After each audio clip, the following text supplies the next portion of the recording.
Good evening and welcome to the Nevis Newscast. Today is Wednesday, August the 24th, 2016. I'm Donis Wilkinson Keynes.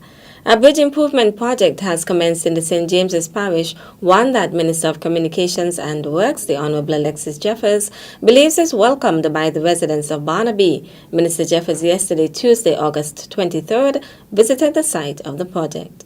We are here in Barnaby Village, in the vicinity of the Old Flavors restaurant, for those of you who are familiar with this area.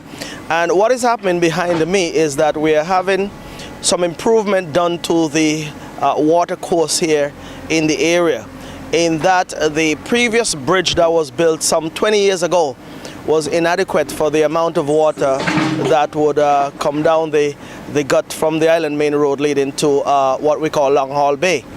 I believe the opening to that bridge was just about 2 to 3 feet. We are now raising this bridge, which would be, when it's all said and done, somewhere around 6 to 8 feet high. And that would ensure that the water, the amount of water that collects into this particular gut makes its way down to the ocean. The bridge, as noted by Minister Jeffers, was built some 20 years ago, but in recent years a significant rainfall during the rainy season has prompted the need for improvement work to be done. And what has happened is that because of the size of the bridge, or the size of the opening of the bridge, water would then come over that bridge and find its way into the various properties around here, which would have proven to be unsafe and a dangerous situation to deal with. So we have decided that it is time to do something about it. As a matter of fact, if I were to give persons a general idea as to what happens here when you have heavy rains. Now, the water that comes from all the way up at Potworks, and we know there have been some significant construction that has taken place up there. You know, with the removal of trees or vegetation, with the construction of buildings, water would find its way somewhere. And it has come to this particular gut, and that is why we've had a significant amount of water that would have come down here over the last couple of years. According to Minister Jeffers, the project on completion should bring some relief and enhance the safety for residents, especially children and other persons who traverse the area. The construction team would come in after the earthwork is done. As you would realize, there are some boulders that are being placed at the lining of the gut so as to reduce erosion. Then the actual concrete work would start. But this we are anticipating would be just about a 5 to 6 week project. And I believe it should be done in short order so that the persons in this area and the students as well who live in this area, who go to the Medical University of the Americas, MUA, sorry, they also would have safe passage through this area. Minister of Communications and Works, the Honorable Alexis Jeffers. In more local news. I'm certain that you have already appreciated this fact, that teaching is hard work. Hard work. But of course, it has its rewards. Permanent Secretary in the Ministry of Education, Wakely Daniel, speaking at the closing ceremony of this year's Prospective Teachers course. 40 persons attended the 2016 course with the hope of joining the profession when the new school year begins on September 5th. I'm excited because it bodes well for teaching. I look at your faces, I can see how you are dressed, and I can tell that, well, you are among the best and brightest that we have on the island of Nevis. And for this, I am very excited. That teaching is a generous job. You keep giving. It is a selfless job. It is a job in which you contribute and you continue to volunteer and contribute and give of your very best. Daniel admonished the prospective teachers to draw from what they have learned during the course as they prepare to enter the classroom in the new role.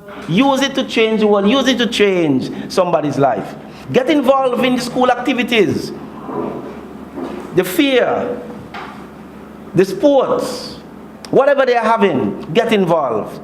You, to some of the children, you will become their father and their mothers. The reality of life is that we know we have children that come from homes that, well, the parents aren't the best in the world. They're not, if you want to say, responsible. You may sometimes have to fill that void and become a brother or a sister, a confidant, a mother or a father to that child. Do not be afraid to take on such responsibility. It is a weighty responsibility, but please, whatever you do not shirk that responsibility. Do not be afraid. Embrace it. Change lives. The Department of Education will commence its 2016 back-to-school exercise for returning and new teachers, as well as other employees under education, including school crossing guards, at 8:30 a.m. on Monday, August the 29th at the Nevis Performing Arts Center. The week-long activity aims to prepare and motivate teachers for the new academic year. The following is a notice from the Premier's Ministry dated August 19, 2016, regarding a series of town hall meetings. The Nevis Island Administration is beginning a series of town hall meetings starting tomorrow, Thursday, August 25, 2016, at 7:30 p.m. at the Franklin Brown Community Center at Camps. The schedule for subsequent meetings will be announced at a later date. The general public is invited to hear from the government. Still to come. And our goal is to improve our product line, make it more diverse, and give our locals, our visitors, more options. We'll give you the details after this break. Welcome to Nevis. It's easy to believe that all Caribbean islands are the same until you visit Nevis. Nevis is the Caribbean of a bygone era. You will enjoy a most intimate vacation on Nevis. You're only a stranger here once. We offer exclusive and barefoot luxury stays. With only 400 hotel rooms, our island may be exclusive. But the warm, genuine and friendly welcome is just everywhere. We look forward to meeting you. Visit nevisisland.com. Welcome back. The Nevis Craft House located at Penny's industrial site has had some improvements over the past months. This is according to Marketing Officer Jermaine Stapleton. So over the last couple of months, we've had a number of improvements to the craft house facility, internally, primarily. We are strategically improving the facility in terms of ventilation, in terms of new equipment to make our production processes faster. We also added new staff so we can deliver our products and we can have some new creative blood in the facility as well. We will continue to do some additional improvements over the forthcoming months. The outside of the facility is going to be repainted. We're going to add some windows that allow more ventilation as well as adding industrial fans. Stapleton also reminded of what the Nevis Craft House has to offer and outlined its goal. We operate two primary product lines, our furniture business and our craft and fashion business. The furniture business has been one of the key drivers for us this year. We offer payment plans to be competitive with the other stores that offer furniture. But we primarily focus on delivering custom-made, high-quality furniture that sets us apart from the other businesses. And as you'll see today, we have a variety of furniture on hand. And later this year, we're going to be launching a campaign to more aggressively advertise our furniture.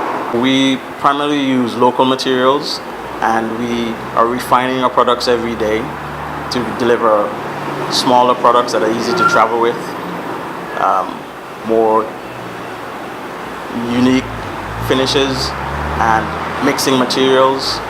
And our goal is to improve our product line, make it more diverse, and give our locals, our visitors, more options for souvenirs. Marketing Officer at the Nevis Craft House, Jermaine Stapleton. Concessionary loans and technical assistance from the Development Bank of St. Kitts and Nevis will be within reach for scores of the nation's business owners come next month.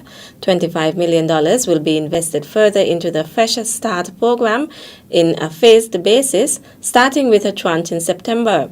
Under the Fresh Start program, which the government launched last September, 205 applicants have been successful in attaining attractive financing for their small and medium enterprises.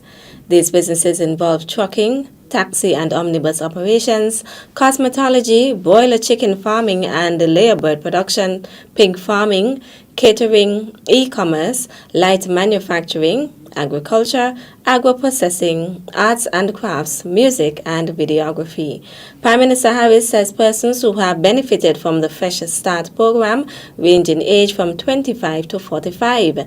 He says the age range covers the peak childbearing and employment ages, allowing families in St. Kitts and Nevis to have a viable opportunity to achieve financial stability and social mobility and to raise children with all the advantages that can be provided. Attorney General and Minister of Justice and Legal Affairs, the Honorable Vincent Byron, announced yesterday in the sitting of the National Assembly that Trinidadian-born Trevor Ward QC has been appointed as resident High Court judge in St. Kitts, having been approved by the Judicial and Legal Services Commission of the Organization of the Eastern Caribbean States under the chair of the Honorable Janice Mercedes Pereira, DBE. Queen's Counsel Ward served as Director of Public Prosecutions in the Office of the Director of Public Prosecutions in the Cayman Islands from November 2011 to December 2014. Senior Crown Counsel in the Cayman Islands Legal Department from November 2007 to October 2011, and Senior State Counsel in the Office of the Director of Public Prosecutions in Trinidad and Tobago from 2003 to 2005. QC Ward was awarded his Bachelor of Law from the University of the West Indies St. Augustine campus in 1994 with upper second-class honors. He went on to the Hugh Wooding Law School in Trinidad, where he completed his legal education certificate. QC Ward succeeds Trinidadian Her Ladyship Justice Marlene Carter, who resigned as High Court Judge effective August 15, 2016, from the Eastern Caribbean Supreme Court. She was sworn into the post as a St. Kitts resident judge on June 30th, 2014. That's it for this evening's edition of the Nevis Newscast. On behalf of all of us here at the Department of Information, thank you for viewing. I'm Donis Wilkinson Keynes. Good night.